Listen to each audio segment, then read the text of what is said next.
You ever hit a wall in math? A problem that seems like it just has no solution?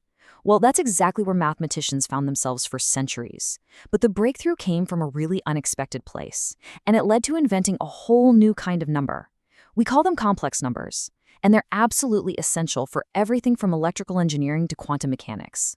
So today, we're going to unlock the secrets of these impossible numbers and see just how much they shape our world. So the whole thing starts with what looks like a simple question. What is the square root of -1? I mean, think about it. Any real number you can think of, positive or negative, if you square it, you get a positive result, right? So for the longest time, this question was just considered unanswerable. It was a total dead end in the world of math. But while mathematicians can be a pretty stubborn bunch, when they hit a wall, they don't just give up, they build a door. And this is that story. It's the story of how a seemingly impossible problem led to one of the most brilliant and beautiful expansions in the entire history of mathematics. Okay, so here's our game plan for this explainer. We'll start with what this new number dimension even looks like. Then we'll get into defining and plotting complex numbers, how to do the basic math with them. And finally, we'll uncover this really surprising and kind of elegant pattern that's hidden inside.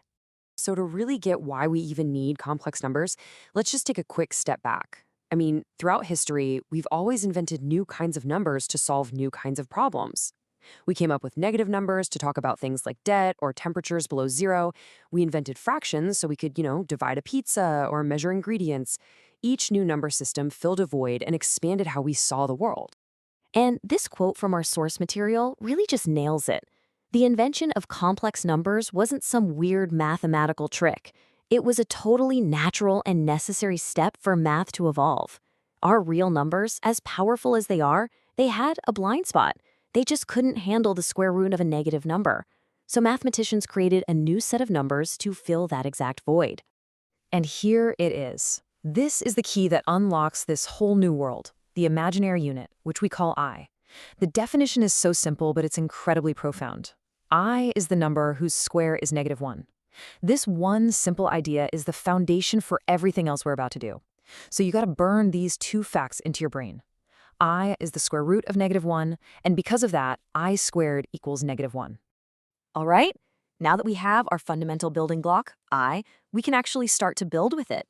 Let's see how this one simple idea lets us construct an entirely new kind of number, the complex number. So every complex number has this standard form, a plus b times I. You can almost think of it like a coordinate pair. The a part is the real part that tells you how far to go left or right, just like on a normal number line. And the bi is the imaginary part, which tells you how far to go up or down. It's this two-part number that lets us explore a whole new dimension of math. And what's so brilliant about this is that this new system actually includes all the numbers we already knew and loved. A number like 5 plus 2 times I is your standard complex number. But what if the real part, a, is 0? Well, then you get a pure imaginary number, like 3 times I. And what if the imaginary part, b, is 0? Well, 7 plus 0 times I is just the number 7. So get this, every real number is technically also a complex number. Okay, so if these numbers have two parts, a real part and an imaginary part, how in the world do you visualize them? You can't just stick them on a simple number line anymore. We're going to need a new dimension. Over on the left, we have our familiar one-dimensional number line. It's great for real numbers, but it's way too cramped for our new two-part complex numbers. So we give them some room to breathe with the complex plane. It's basically a two-dimensional grid. The horizontal axis is our good old real number line, and now the vertical axis is where the imaginary part gets to play. Let's try to plot one, say, -2 plus 3i. It's actually super straightforward. You find the real part, -2, on that horizontal axis. Then you find the imaginary part, +3, on the vertical axis. And the point where those two meet, that's your complex number. It really is just like plotting coordinates on a graph. Okay, so we know what they are, we know how to plot them, but how do we actually use them? Let's dive into the rules of complex number arithmetic. And I've got good news for you. If you can do basic algebra, you can totally do complex number arithmetic. For adding and subtracting, you just combine like terms. That's it. Add the real parts together, add the imaginary parts together, and you're done.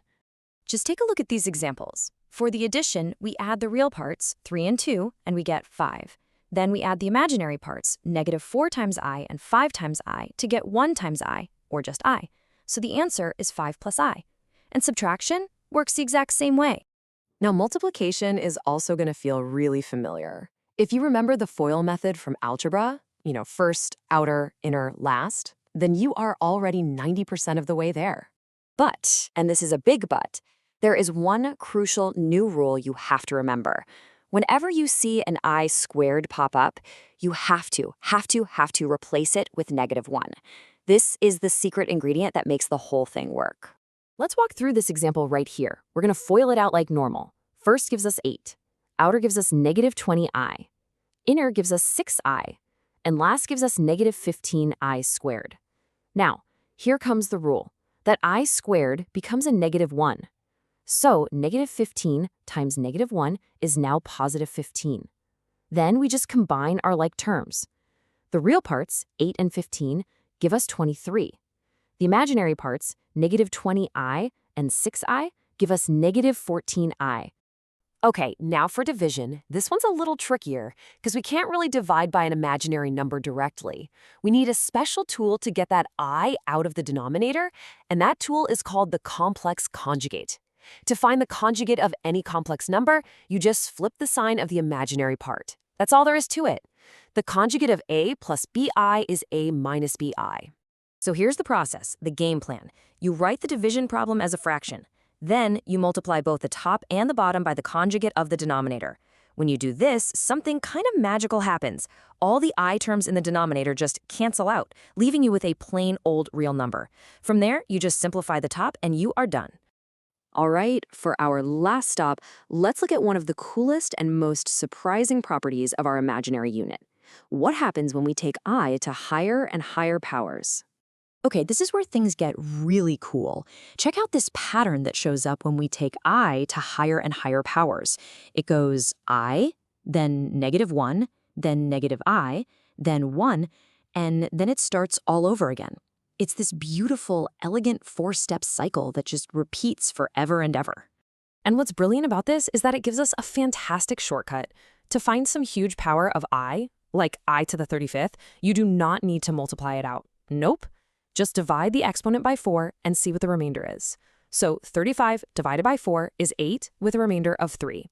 That means I to the 35th is the exact same thing as I to the 3rd, which from our table we know is just -I. So we started with a simple, impossible question. And the answer, this imaginary number I, it opened up a whole new universe of mathematics that's totally essential for understanding everything from how electricity flows to the absolute weirdness of quantum mechanics. It just goes to show you, sometimes the most profound discoveries come from asking the simplest questions. And it really makes you wonder, what impossible problems are we on the verge of solving right now?